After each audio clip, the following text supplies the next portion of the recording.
I was recently asked a question that made me pause for a second. I was pitching for an award for my business. Everything was flowing. We were talking about growth, systems, and the future of education. And then one of the panel members asked me, with AI growing so rapidly, won't that affect your business? And I remember smiling, not because it wasn't a valid question, but because I knew my answer straight away. Welcome back to I'm the Rookie.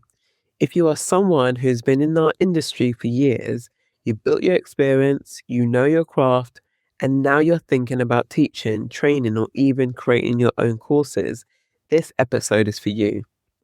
Because today we're talking about AI, qualifications, and something that I think a lot of people are quietly wondering.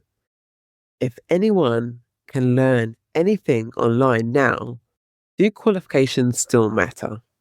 So let me take you back to that moment in the pitch.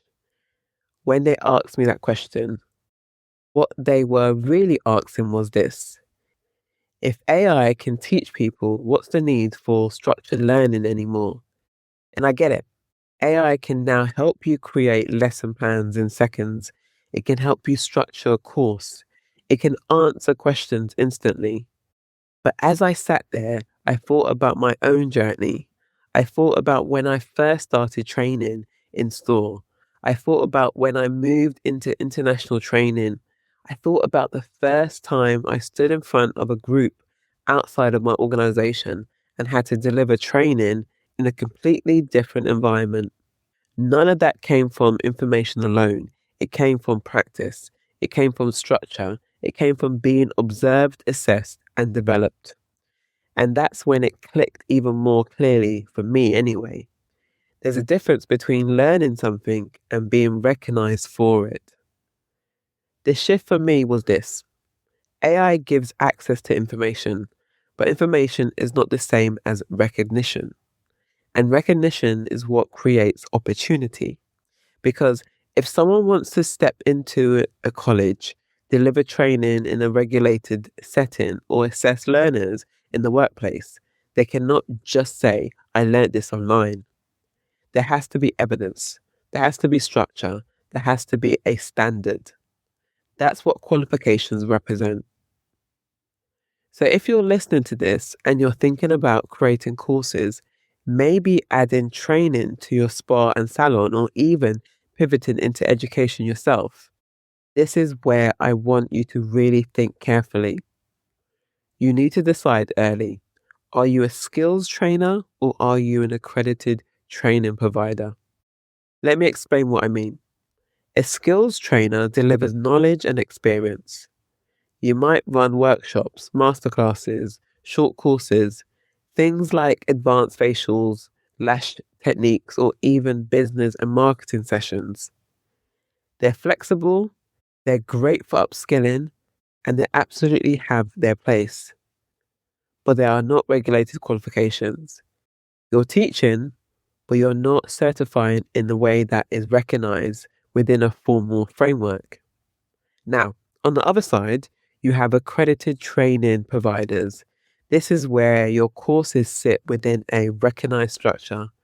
There are learning outcomes that have to be met. There are assessment criteria. There are observations. There is quality assurance behind the scenes. It's a completely different level. And I've seen this firsthand with the qualifications we offer through Developing Educators Academy. Learners aren't just completing modules, they are being assessed, they are being observed, and they are building evidence that shows they can actually teach. That's what gives the qualification weight. So when you're deciding your path, you really need to decide your positioning. Do you want flexibility and speed, or do you want recognition and long-term credibility? Because there are two very different business models. And this is something I see quite often with the learners who come through Developing Educators Academy.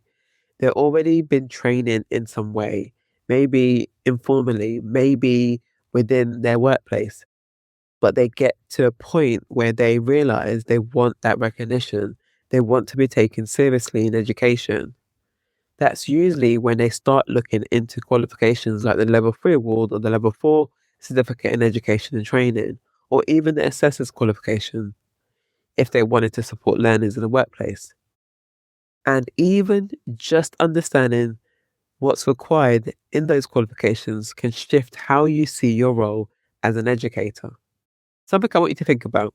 Are you building something that teaches people or something that qualifies them? Because the answer to that will shape everything: your pricing, your positioning, and the type of learner you attract. So in this episode, what I really wanted to kind of share with you is this: AI is not the thing that's going to replace educators. What it's going to do is make information more accessible than ever. But the more accessible information becomes, the more valuable recognition becomes.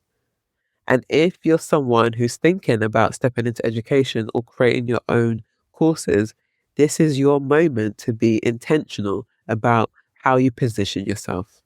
If there's one thing I want you to take away from this episode is that information is everywhere, but recognition still requires structure. And that structure is what creates credibility. If this episode made you pause and think a little different about your next steps, make sure you subscribe to I'm No Rookie so you don't miss the next episode. And if you know someone who's been talking about, teaching, training, or creating courses, send this episode to them. It might be the clarity they need to help them move forward. And remember, you're no rookie in the game of life. It's time to take action.